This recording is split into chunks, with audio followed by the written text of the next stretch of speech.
What's up, everybody? It's ya boy again, the Unabonger, and again, I just want to wish you a very Merry Christmas. Hopefully you spent some time with your family today, and maybe got something nice in your stocking from Santa too. Don't forget to check out Black Osama and the Terrorcide Effect for free on Amazon for Christmas. Link in description. So I saw this headline on Twitter, and it's a little bit more lighthearted than a lot of the stuff we kind of pay attention to here, so I thought it'd be, hopefully, a nice diversion for Christmas. Friendly, foul-mouthed crow befriends entire Oregon elementary school before state police are called in. This is a story from OregonLive.com by writer Lizzie Acker. A friendly, if somewhat foul-mouthed, crow became temporary mascot at Allendale Elementary School in November when the bird took up residence at the Grants Pass School. This crow showed up at our school just out of the blue one morning, said Naomi Imel, an educational assistant at Allendale, over the phone on Thursday.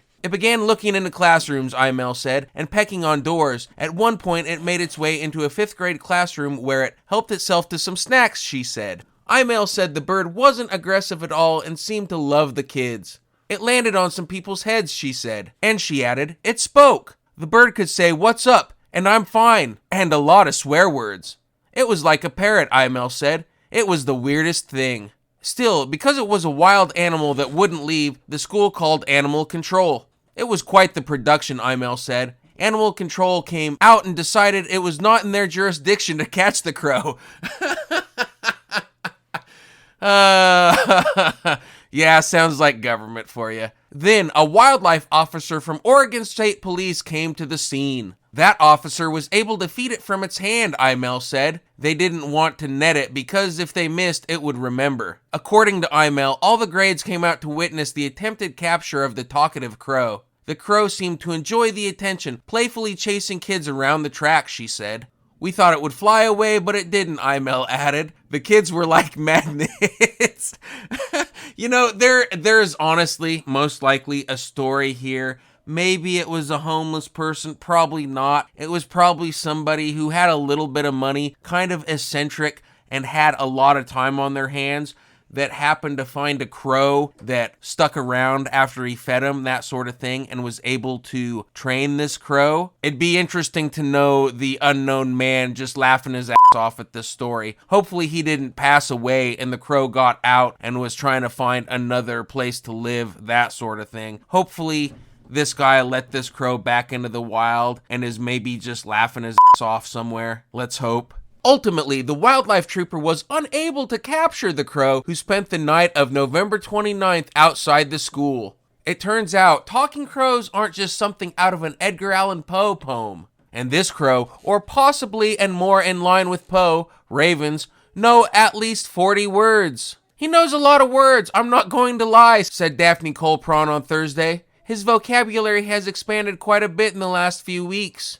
This was an issue for not only days, but weeks, apparently. Colpron knows a good deal about the crow, or possibly raven, who also may be female, because her mother rescued the bird about 2 years ago when it was a baby, bringing it home to the family's farm in Williams from a shelter and naming it Cosmo.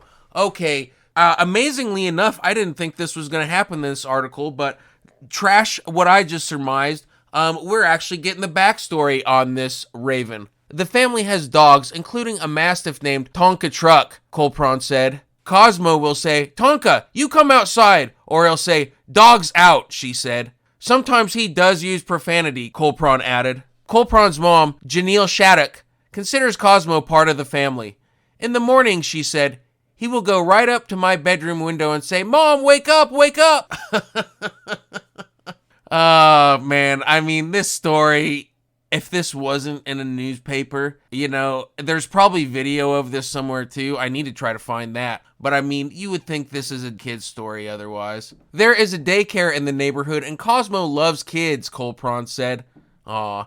As soon as he found out what time the kids got there, she said, he'd go over there and hang out. Shattuck is a rescuer of animals, but Cosmo is extra special to her. She considers him a free bird, but also has a close attachment to him, and so, when he disappears after she came back from an out-of-town Thanksgiving, she was devastated, she said. He's like a person, not a bird. At first, Shattuck was concerned that Cosmo had been killed. It seems that while some neighbors loved Cosmo as much as Shattuck and Colpron, not everyone was quite as thrilled with the talking bird. Cosmo isn't aggressive, everyone involved with him agreed. But, Colpron said, if people are scared of Cosmo, he finds that a little funny. This shit just gets better and better. He will get obnoxious, she added, saying he likes to tease people. There needs to be a fucking movie made of this story/bird. While the family was gone for Thanksgiving, they said a neighbor captured the bird and took him to a local animal sanctuary.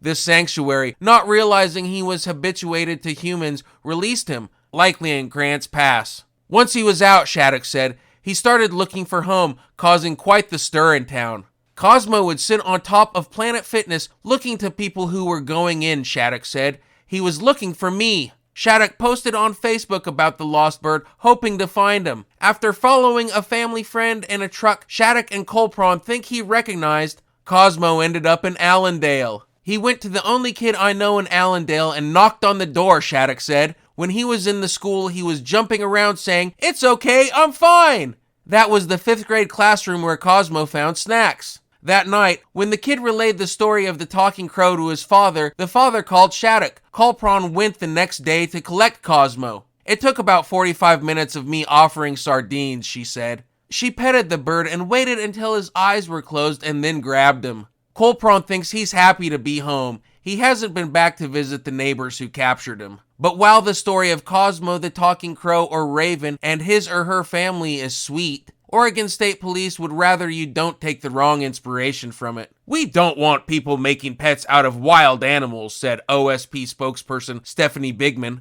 If they had contained this bird, it would have been a wildlife offense. Of course the state's gotta step in and make this cool story into some thing to scold you about. For now, though, Cosmo is free and back home, and the children of Allendale have a story to tell this holiday season that no one is going to believe. Now see, I'm not even kidding. If I don't end up doing this, I'm sure somebody else will, if not multiple people.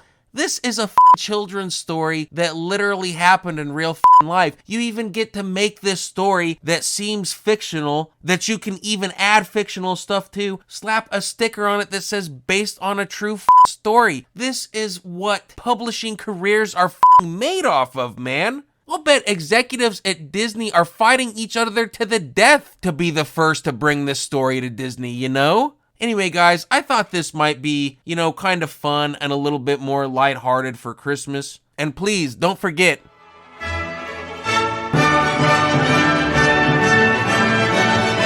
Black Osama and the Terror Side Effect is free for Christmas. Read it today. Link in description. That's all I've got for you this time, guys. If this is your first time watching a Humaine Garbeige video, please hit the subscribe button and click the bell to get notifications of new videos sent directly to your phone and inbox. Follow us on social media at Humaine Garbeige. And as always, remember to hit the pipe harder than you hit your wife and kids.